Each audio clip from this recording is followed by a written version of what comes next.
Saludos a todas y a todos los camaradas, yo soy el profe Andy, parte del equipo de comunicaciones de la Asociación Hinchas Azules y les doy la bienvenida a esta serie de videos llamada Todo acerca de la Corfuch. Tengo muy claro que el título es un poco pretencioso y engañoso, sé que no alcanzaré a abordarlo absolutamente todo porque demoraría como 3 días en grabar un video así y como 27 años en editarlo, pero sí al menos cubriremos los aspectos más importantes relativos a la Corfuch. Dicho eso, quiero aclarar que esta serie de videos contará con 4 partes. La primera de ellas, este video que estás viendo ahora, trata sobre los orígenes de la Corfuch, la historia de cómo se fue creando. La segunda parte será otro video y en ella abordaremos todo lo que fue el proceso de quiebra. La tercera parte será acerca del juicio de quiebra / sobreseimiento y la cuarta y última parte será acerca de los pasos a seguir para concretar las tan ansiadas elecciones y de las nuevas oportunidades que se abren con este sobreseimiento, con las elecciones y con todo lo que se ha hablado últimamente. Quiero partir por señalar la razón por la cual creo que es importante que hablemos de la Corfuch. Y es que, como seguramente ustedes ya saben, el sobreseimiento ya es una realidad y con ello una reactivación y una reestructuración aparecen en el horizonte ya no como una mera posibilidad, sino como un deber y algo que de hecho ya está ocurriendo. Pero ¿por qué es un deber? Porque eventualmente la administración de la U saldrá de las garras de Azul Azul, Sociedad Anónima, y volverá a manos de la Corporación de Fútbol de la Universidad de Chile, más conocida como Corfuch. ¿Por qué? Bueno, porque guste o no, los derechos federativos que le permiten a la U competir en el fútbol federado pertenecen, como ya ustedes lo adivinarán, a la Corfuch. Claro, están concesionados actualmente a Azul Azul, pero esa concesión tiene fecha de término, es decir, sí o sí la U vuelve a la Corfuch. Ahora bien, es muy posible que te estés preguntando, ¿no estaba muerta esa cosa de la Corfuch? Y no, la verdad es que no, nunca lo estuvo, solamente estuvo en inactividad por 13 años.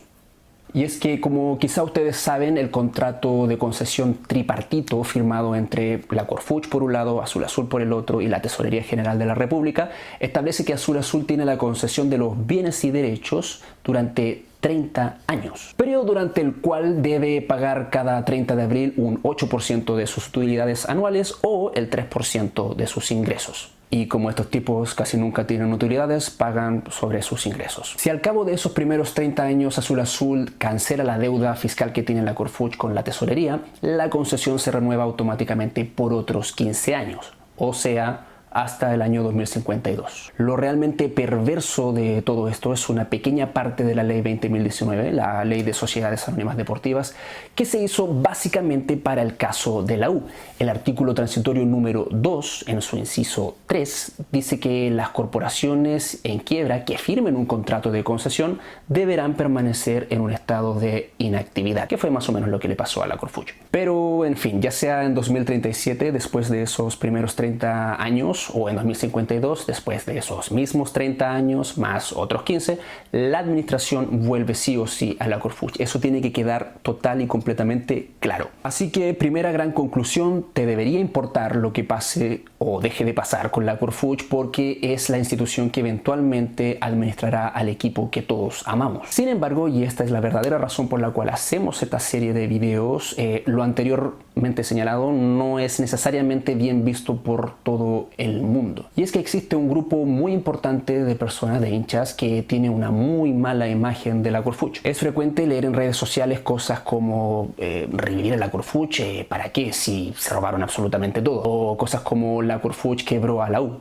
etcétera, cuando la realidad dista bastante de eso. Otra cosa muy común que nos toca leer es por qué la Asociación Hinchas Azules quiere volver al modelo Corfuch, para hacernos quebrar de nuevo, ¿acaso?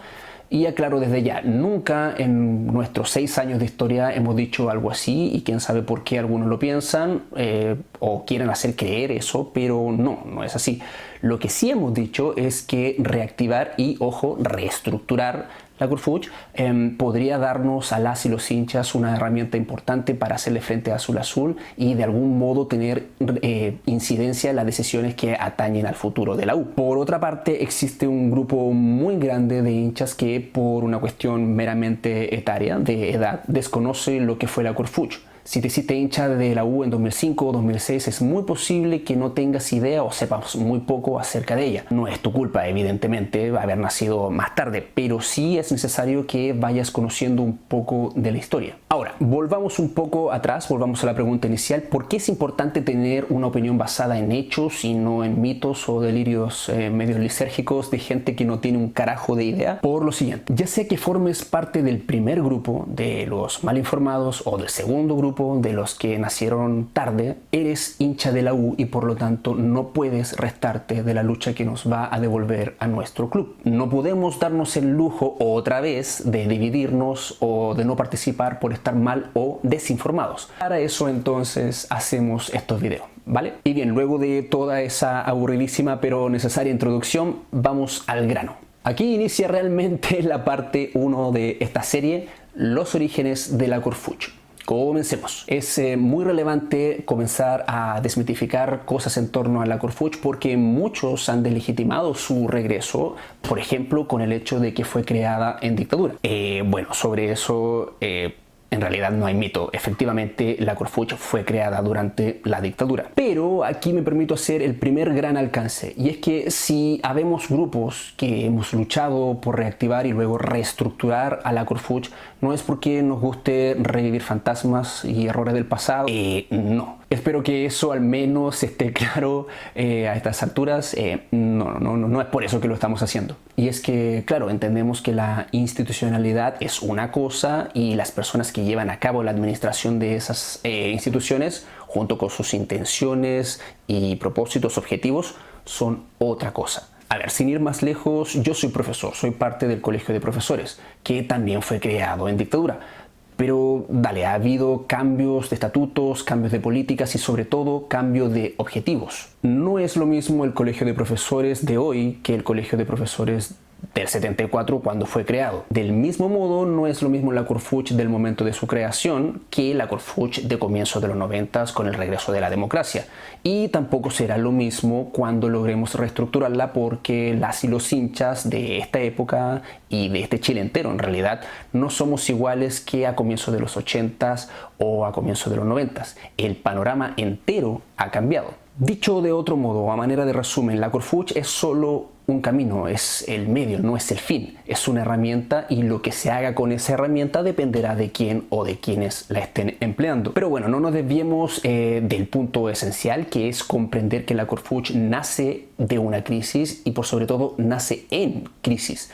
Nunca en sus 26 años de vida la Corfuch logró estar sana financieramente, y lo que ocurrió en 2006 cuando se consolida finalmente la quiebra no fue sino la culminación de una muy larga crisis. Antes de explicar cómo, cuándo y por qué nace la Corfuch, hay que entender el contexto en el que se encontraba el país previamente y también hay que dilucidar quiénes estaban al frente de él. Como ya adelanté, la Corfuch nace producto de un contexto de crisis. Es difícil pensar que si el fútbol chileno hubiese estado sano y el país hubiese estado viviendo en una democracia plena, la Corfuch hubiese llegado siquiera a nacer.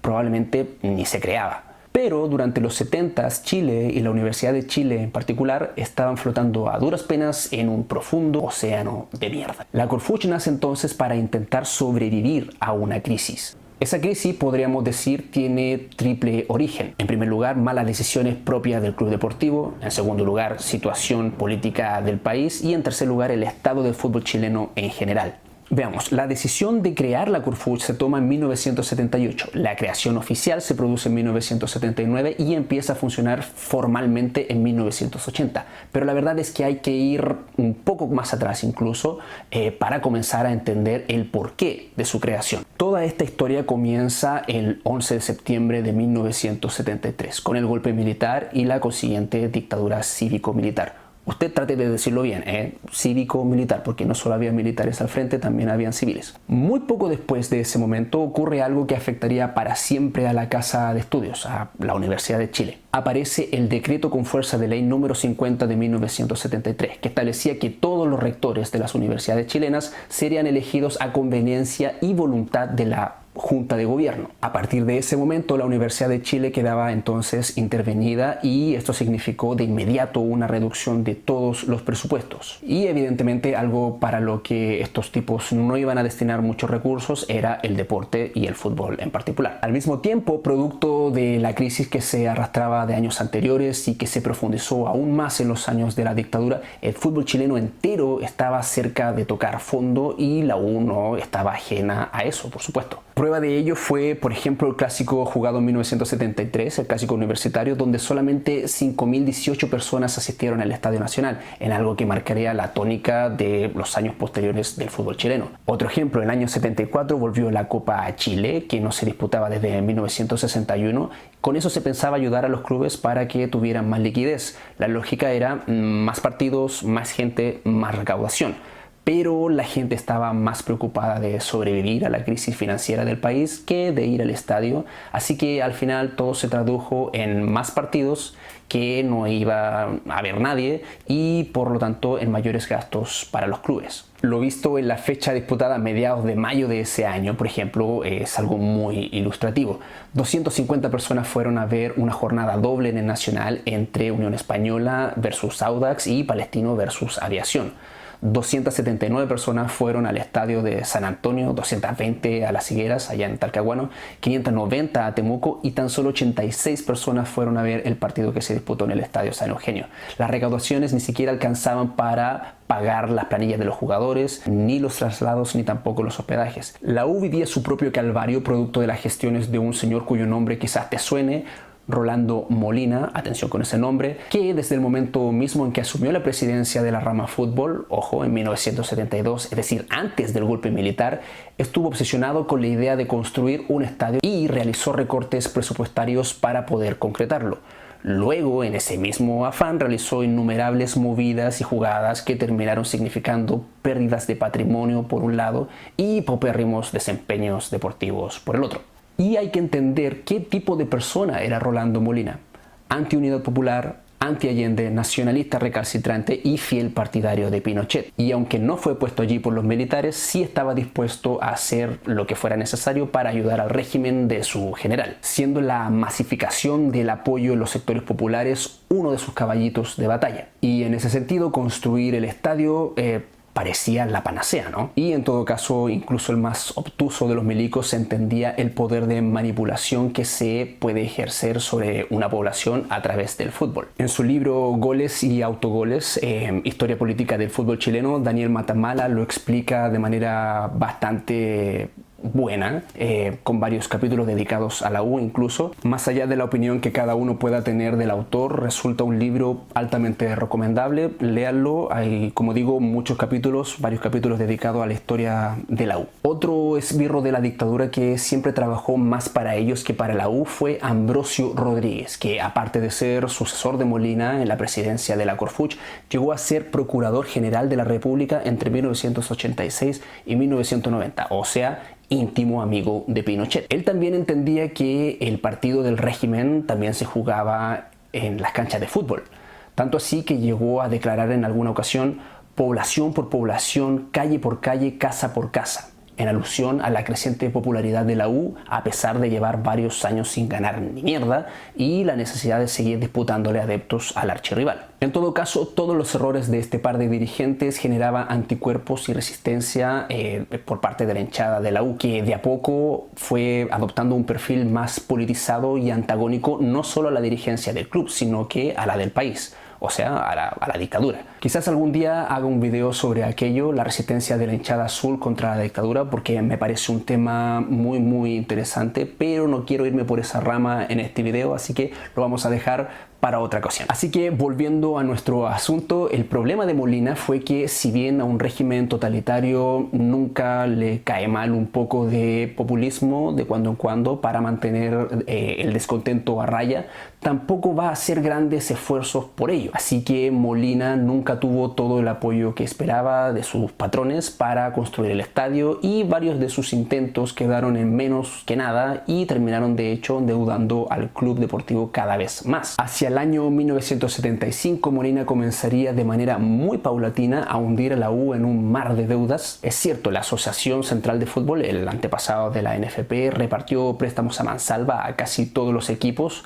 aún sabiendo de la insolvencia y la falta de liquidez que tenían, como esperando endeudarlos para tenerlos siempre agarrados del pescuezo. Era una manera muy eficaz de tenerlos a todos muy controlados. Sin embargo, el problema más grande para la U habían comenzado antes, con la reestructuración forzada que vivió la Casa de Estudios, con la dictadura. Hasta antes del golpe, el presidente del Club Deportivo mantenía excelentes relaciones con el ministro de Defensa, José Toá, que además había sido nombrado presidente honorario de la comisión que organizaría los Juegos Panamericanos de 1975, nada más y nada menos, que por cierto nunca llegaron a hacerse y se mudaron a Ciudad de México. Esos Juegos Panamericanos son muy importantes porque iban a marcar un antes y un después para la Universidad de Chile, porque a partir de ellos se contemplaba la creación de la Villa Panamericana, ubicada en el Fundo San Luis y que incluía, entre muchas otras cosas, un estadio para la U, el famoso estadio en el Parque Araucano. La construcción de ese estadio, eso sí, no iba a ser un regalo, lo iba a construir el propio Club Deportivo y el terreno había sido permutado por la Corporación de Mejoramiento Urbano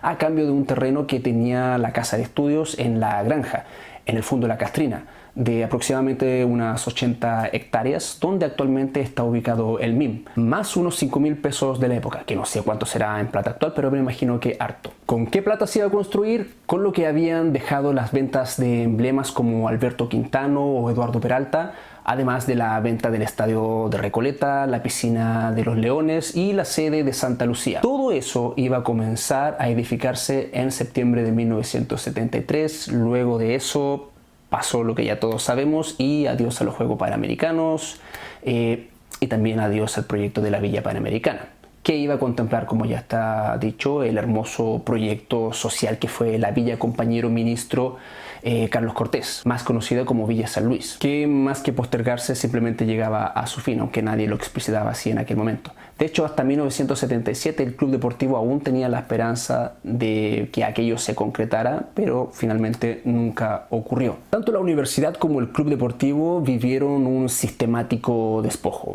Es así, la historia está ahí y nadie la puede borrar. Se les quitó propiedades y terrenos en los que se pensaba construir el estadio y propiedades con las que se pensaba pagar por él. Ni hablar del recorte presupuestario que le impedía contratar jugadores de buen nivel. Y eso nos lleva a un punto realmente clave. Quizás has escuchado alguna vez que la U no podía pagarle a sus jugadores grandes sueldos porque había una especie de ley que no permitía que ganaran más de lo que ganaba un decano de la universidad. Pues bien, eso no es mito. El decreto número 431 de 1977 fue una realidad y dejó a la U en un muy mal pie para atraer grandes jugadores y pagarle decentemente a los que ya estaban. Así que muchísimos dijeron hasta aquí nomás y bueno, nos vemos. Entonces, resumiendo, en este contexto de crisis y precariedad de mediados de los 70s, Molina tiene la no muy brillante idea de separar el fútbol del resto del club deportivo.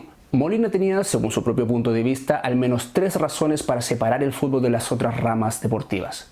En primer lugar, la imposibilidad de pagar sueldos millonarios por el ya mencionado artículo 431, la falta de voluntad de la universidad, controlada por los militares, de seguir financiando a la rama fútbol, porque era un saco sin fondo y básicamente un cacho. Y en tercer lugar, la urgencia de recibir dinero para continuar con proyectos como el del estadio. Sobre este tercer punto cabe señalar que en la mente de Molina estaba la idea de que por todo lo que el fútbol le había dado económicamente a la universidad, esta le debía a la rama fútbol una enorme cantidad de dinero.